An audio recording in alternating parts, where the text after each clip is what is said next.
Amis internautes, comme nous le savons, nous sommes une deuxième édition, œil pour œil, dent pour dent. Il y a tant de questions qu'on se pose. Problème de Tobène, problème de Tivaouane, le maire récemment génn. Nous voulons savoir réplique bi nag bi nga xamante ni venant ci artifice bu mag bi nga xamante c'est le responsable, je peux le dire, Cheikh Gueye. Tey jii Cheikh Gueye na ni seeti voir sa réponse parmi tant de questions. Dañuy poser premièrement Tobène ban problème la am Tivaouane ban problème ñoom activistes yi lan lañ ci xalaat ak ban contenu nañ am par rapport à ça. Dans un instant on va recevoir Cheikh Gueye. Et amis internautes, écoutez bien. Bu leen bouger sax toog leen xaar. Ok, dans un instant. Asalaamaaleykum amis internautes, comme ni ñu ko waxee sànq ba léegi ñu ngi ci rubrique œil pour œil ñu recevoir kan monsieur Cheikh Gueye. Balaa dara xew dañuy jox Cheikh Gueye mu présenté wu def benn brève présentation monsieur Cheikh salaamaaleykum. Maaleykum salaam laay maa ngi lay ziar di la nuyu aussi toute l'équipe avec laquelle vous êtes venu. Donc pour me présenter maa ngi tudd Cheikh Tidiane Gueye dëkk Tivaouane di citoyen simple tivaouanois mais aussi di coordonnateur FRAPP France Dégage fii ci Tivaouane. waaw Cheikh balaa ñu dugg ci débat bi je peux dire Cheikh le politicien. Non, du tout. Pas, bon, je sais pas, parce que, comme on dirait, never say never, faut jamais dire jamais. Mukk, li may wax toujours mooy, faut pas qu'on s'impose des principes. Maanaam du ma ko def mukk fekk na peut-être situation moo dikkagul rek pour tànc la nga dem di ko def. Donc, pour l'instant, non. Waaw gis nañu ce degré d'engagement. Mais récemment, gis nañu le maire de la place, monsieur Diagne Simeng, dès qu'on est bien radio de la place. Gis nañu bi nga wootee, vous avez bon, je ne dis pas, mais ce discours dafa changer complètement. Qu'est-ce qu'il y a? Vous êtes plus engagé par rapport à ça ou qu'est-ce qui se passe? Discours bi changé wul non. Si, parce que gis nañu Cheikh autant. Ils étaient vraiment radicaux à ce discours. Cheikh était extrêmement engagé. Mais récemment, Cheikh dugg di négocier. naan ko vraiment ñun dana bëgg je sais pas. Non, de négocier. En fait, pour revenir au fait, Khassim daf ma woo la veille de l'émission. Donc, pour que je pose une question pour participer ci émission bi. Donc, bi ma posé question bi, ça avait rapport avec le problème foncier ki nga xamante ne moo ñu opposé woon ak la mairie. Moo du man sax moo ñu opposé woon moo amoon donc au sein de la mairie.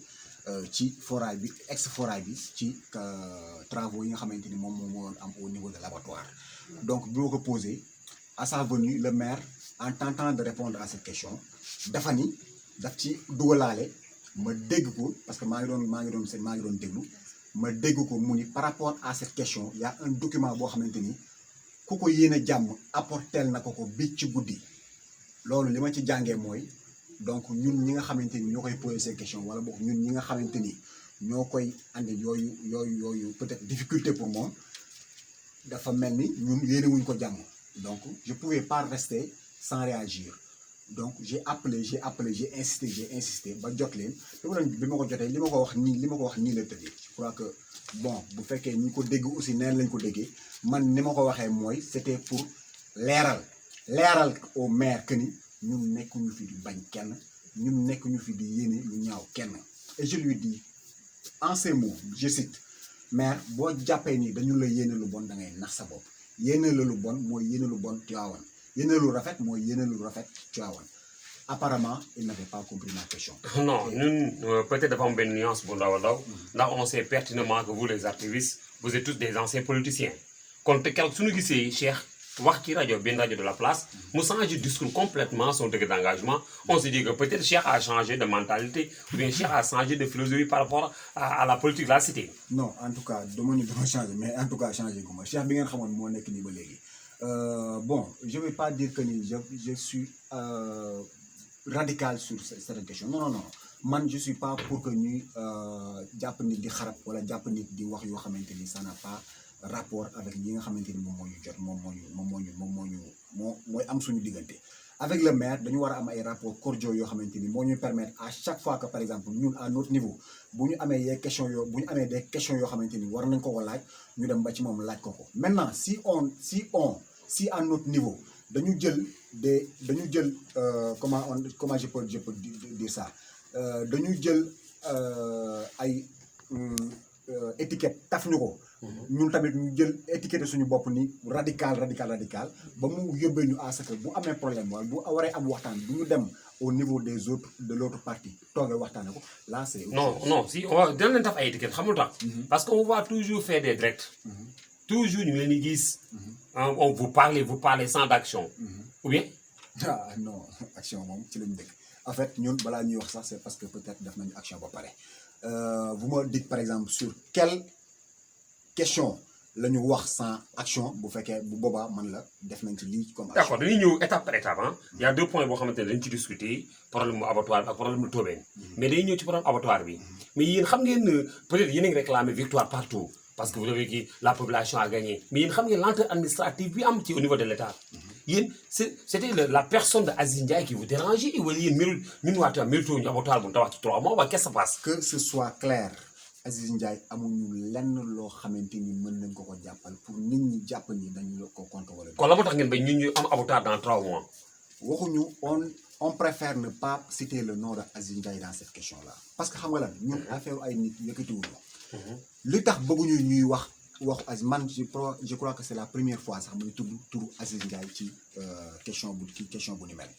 liñ doon wax mooy li nga xamante ni abattoir li nga xamante ni et puis ça dépasse la question de l'abattoir ce sont toutes les questions yi nga xamante ni dafa am problème foncier bi dafa am rapport ak la gestion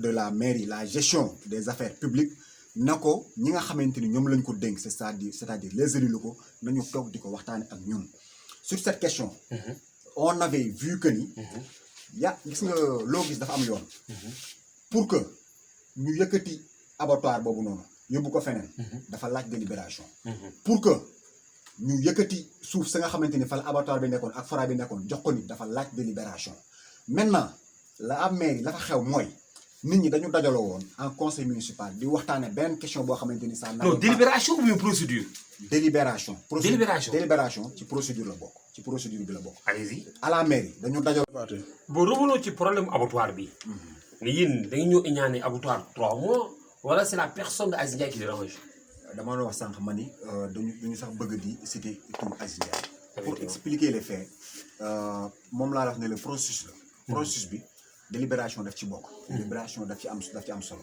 délibération maanaam bu maire bëggee dara day ñëw woolee conseils municipaux ñu waxtaane ko jël ci ndogal mooy délibération boobu noonu conseil municipal de Tivaouane dañu dajaloo woon en 2018 je crois en 2018 bien sûr ñuy waxtaane beneen question la ñuy waxtaane vote xam nga lan budget ci biir waxtaan boobu noonu ba ñu demee ba waxtaan bi jeex ci question divers yi ba mu question divers yi ba ñu ñëwee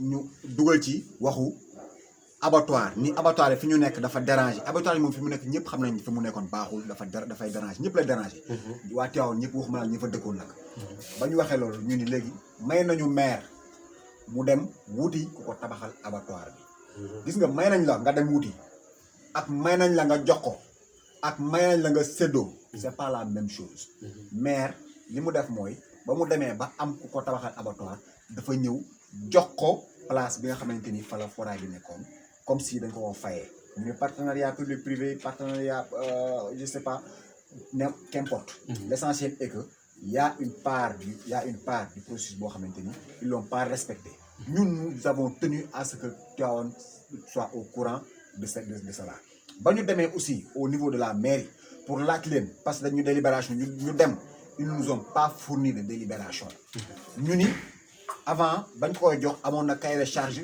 buy wane ni lii dafa war a tabax ci forage bi ak lii ak lii ak lii ba ñu demee aussi topp nañ leen pendant 3 ou 4 semaines yoo xamante ni mënuñu ñu jox cahier de charge bi ñu doon wax. donc ce qui veut dire que ni dañ fa wax loo xamante ni amul nañu waxante dëgg loolu amul bañ leen toppee ba ñu sës ñun on n'a pas crié victoire. li ñu wax rek mooy Tivaouane retrouver na son patrimoine foncier ñoom lañ fa wax du waxu dara lañ fa mujjee wax mooy non bu ñu bàyyee foofu tamit ñeneen dañ ñëw tabax ko donc régime bi maanaam fii maire bi toll nii waruñu ko bàyyi mu c'est-à-dire comme si dañu ni woon doon nañ ko tabax pour que comme balaa kenn di ñëw di ko. mais aussi pour la construction ci usine diwlin bi am nañ ci benn am nañ ci aperçu dans la mesure où bañ koy wax fa la ñu fekk.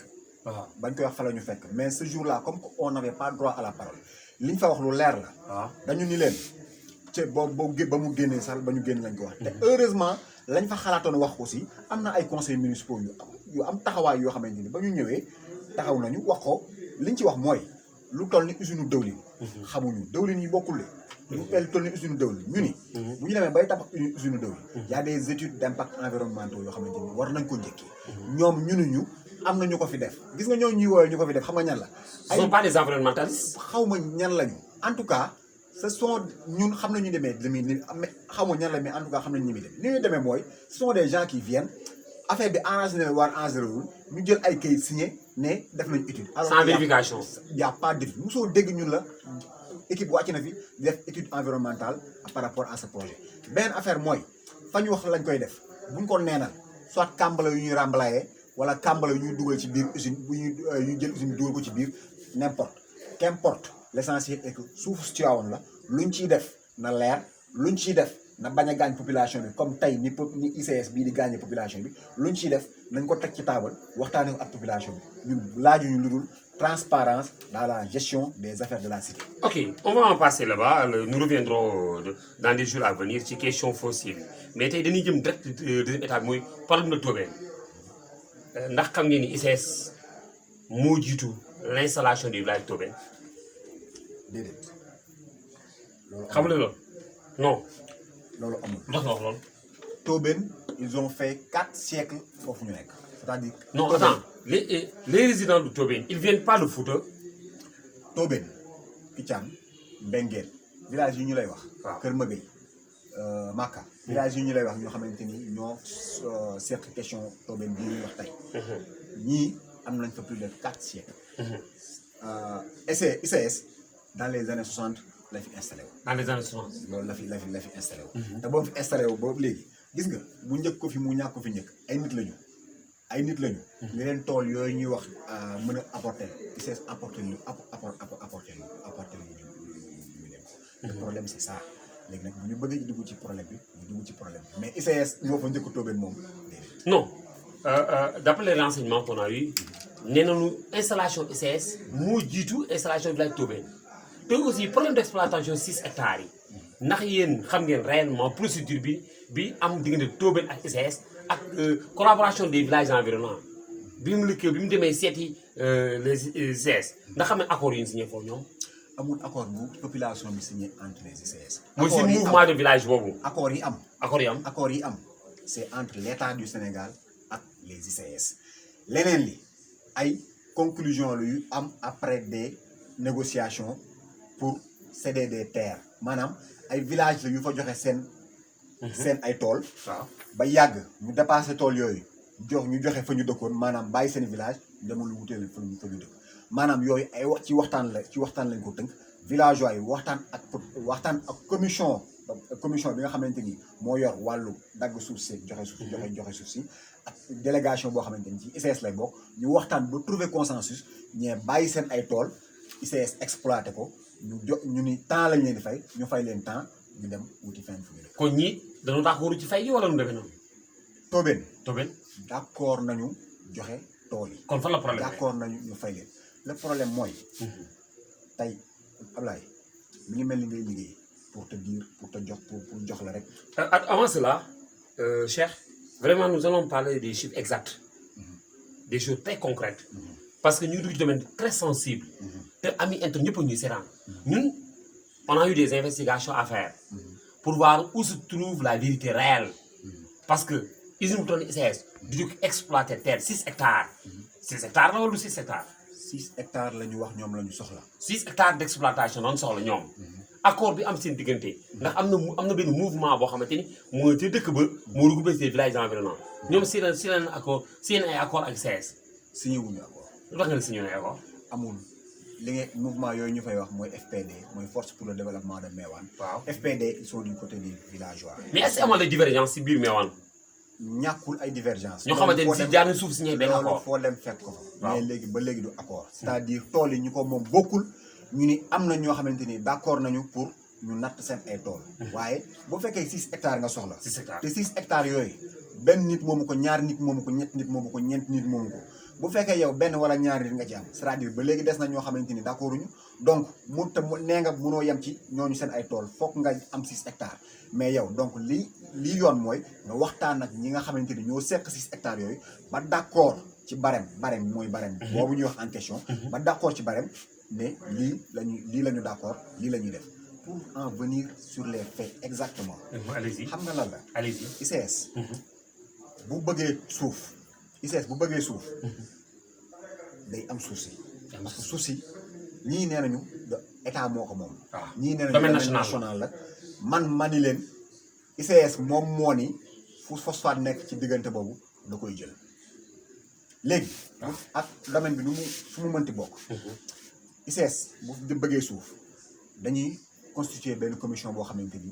ñii nga nekk fii ñoom Banda ñii nekk urbanisme préfet wala mu délégué sous préfet ak maire Meewaan ak waa ICS ñu nekk ci commission buy définir par exemple temps la ñu bëgg nii lañ koy waxtaane kan ak kan lañ koy waxtaane ñaata la ñuy fay ñoom li ñu bëgg a fay mooy li ñu d'accord dañ koy fay mooy 1,50 million ci hectare bu nekk ci hectare bu nekk loolu suuf si la 1,50 million yooyu nee na ñoom li ci mën a tegu mooy hectare bu ci nekk loo ci bay boo ci bayee ñambi ñun la 200,000 lañ lay fay boo ci bayee ñambi ñun la 400,000 lañ lay fay hectare bu nekk hectare ñambi bu nekk boo ci bayee gerte ñu ne 200,000 lañ lay fay ci hectare bu nekk bu fekkee dafa am ay tool bu fekkee dafa am ay garab ci biir ñun la bu fekkee garabu mango ñun la 50,000 lañ lay fay taatu mango bu nekk bu fekkee dafa am darkase ñun la darkase bu nekk 25,000 lañ lay fay. amul woon garab goo xamante ne espérance de vie bi exemple garab gi mën na dund 5 ans 10 ans. loolu la waa population bi bëgg ñu sóoraale ko maanaam bu fekkee da ngaa am sa garabu mango. wala da nga am na espérance de vie.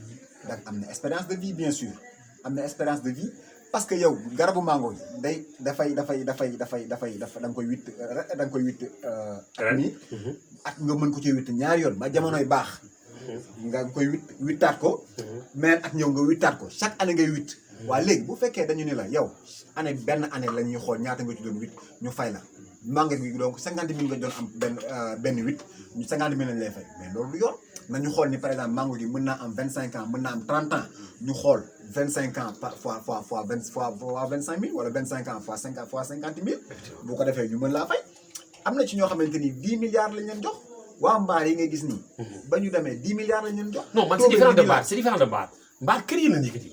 mbaar kër yi lañ yëkkati waaw. fii tool yi lañ yëkkati au delà de kër yi. waaw loolu lépp loolu am na. waaye parce que exploitation surface d'exploitation bi dafa romb village bi. rombagul village yi rombagul village. c'est attends dañuy dafa romb village yi. non c'est aux encablures des villages. du village du Tobène. da ngay jóge ci village yi di gis kamb yi. waaw léegi diggante kamb yi. ak village yi ci la tool bi nekk dama ni certes 10 milliards du 120 millions 120 millions mooy li nga xamante ni moom la waa Tobène boo dajalee li ñuy laaj lépp ci 6 hectares yooyu 6 hectares yi 120 millions la 120 millions nga def ni mën naa tëj ICS te 120 millions la population bi laaj waaw man de Cheikh Tidiane Gaye man bu ma population Tobène déggaloon du ñu yam ci 120 millions yi parce que 120 millions ñun xam nañu 100 millions mënul dara 120 millions nan la mën ci koo xamante ni tooram la amoon di ko bay chaque année mu ci mais est-ce que ñoom privilégié nañ la négociation. ñoom ce qu'ils veulent juste c'est la négociation parce que xam nañu ni ñoom xam nañu ni nguur kenn du xeex ak moom. mais man je ne comprends pas lan moo tax ñoom waa village waaye privilégié négociation ñu xëy un bon jour takkandeer yi wàcc fa. loolu la kenn c'est insensé loolu la kenn comprendre. non c'est insensé à votre égard. c'est insensé à l'égard de ceux qui ont envoyé la gendarmerie à Tobène. kan moo leen envoyé. mais kan mooy envoyé gendarmerie. man da nga maa mos a gis mooy envoyé gendarmerie. le ministre de l'intérieur yaa ko wax. yaa ko non attends on doit être un peu clair est-ce que réellement ministre de l'intérieur moo envoyé. kan moo envoyé ministre de l'intérieur moo fa ñëw avant tabaski. avant tabaski ñu waxtaan trouvé wuñu consensus. ministre de l'intérieur d'accord ci li Tobène wax mooy barème bi dafa ndaw par rapport ak li nga xam. Aliou Ndiaye moo njëkk a wax loolu. Aliou Ndiaye moo ni barème bi dafa néew par rapport ak préjudice bi nga xamante ni moom la Tobène di subir. léegi nañu bàyyi ba tabaski ba pare bu ñëwee dellu ci waxtaan bu ñu tabaski ba pare dañ fi ñëwaat waaye moom mën naa wax ne bu ñu tabaski ba pare dañu leen envoyé gendarmerie ngir noot leen ngeen noppi dootu leen wax déedéet waxul loolu dañu bu ñu tabaski ba pare dinañ fi ñëwaat ba ñu tabaski ba pare moom ñëwaatul Baara Ndiaye ñëwaatul ale loo may seqoon waxtaan wi ak ñoom ñëwaatul sous préfet ñëwaatul préfet mii ñëwaatul gendarme la ñu andi plus de 250 gendarmes la ñu andi teg. Pour quelle raison? yabal ko ci pour napp population bi pour xoqatal population bi ñu bañ a tey wax bañ a tey génn bu ko defee ñu jël seen temps woo les géomètres des ICS pour ñu natt tool yi nga xamante ni moom lañ bañ a natt xam nga lan la situation bi lan moo.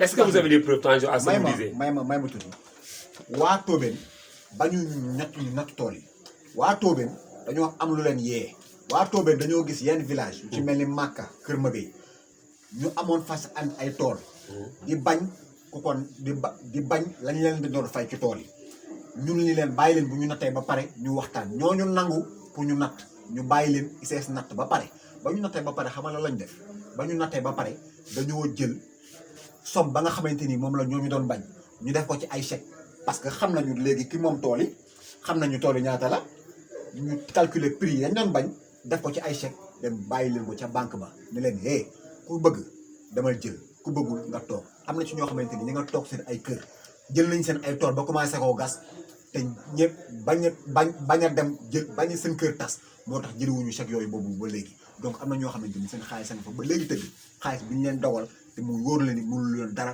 ñu bàyyi ko fa loolu la waa Tobène gis moo tax ñu ni kenn natt tool yi te d'accorduñu ci barème bi léegi ñu ni leen ok dañ ñëwaat. da ngaa bëgg a wax que loolu daf naan ku ndóbin rey sa maam soo gisee lu ñu dawal. ndóbin rey sa maam kon daa am ñu foo xam ñoo xam ne ndóbin moo rey sa maam foofu. gis dafa dañ ñoo gis ñoo xamante ni ndóbin na rey seen maam. moo yaa wax loolu yow man maa wax loolu. ba moo tax ñu bañ ku natt tool yi ba ñu waxee ne dañuy ñëwaat.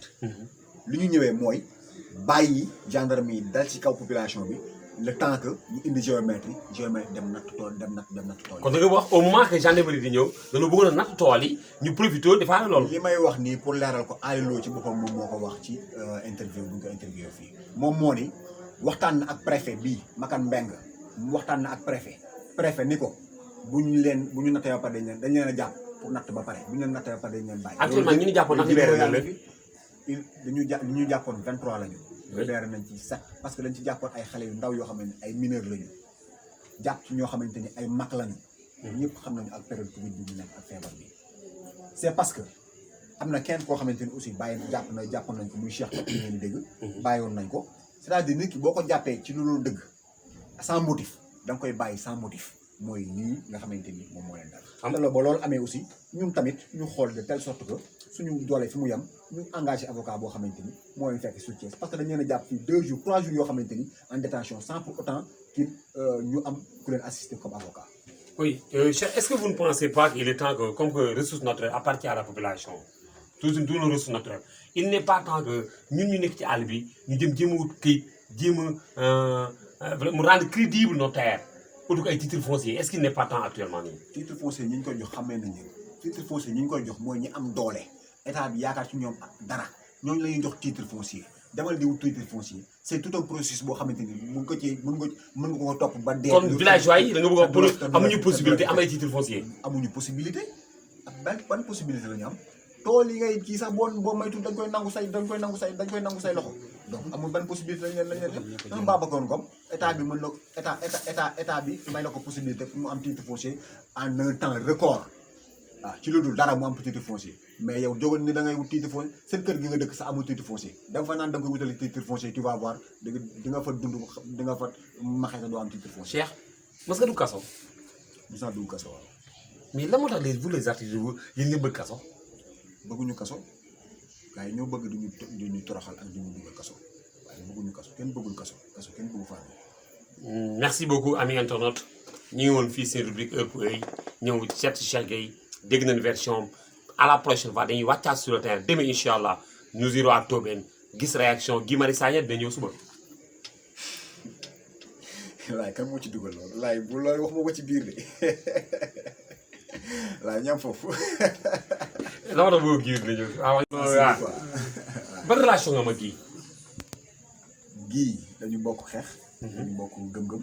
dañu bokk aussi mouvement bu ñu bokk muy France Dégage. ñu ne ci kilifa mais aussi au delà de ça mu nekk nit ku ma naw personnellement.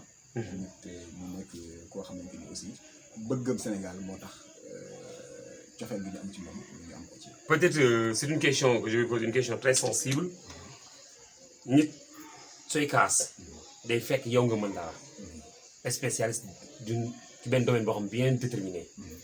On a remarqué la majeure part des artifices d'une spécialiste d'un domaine. Da nga nekkoon ci benn parti ñu allégé la nga génn revendiquer.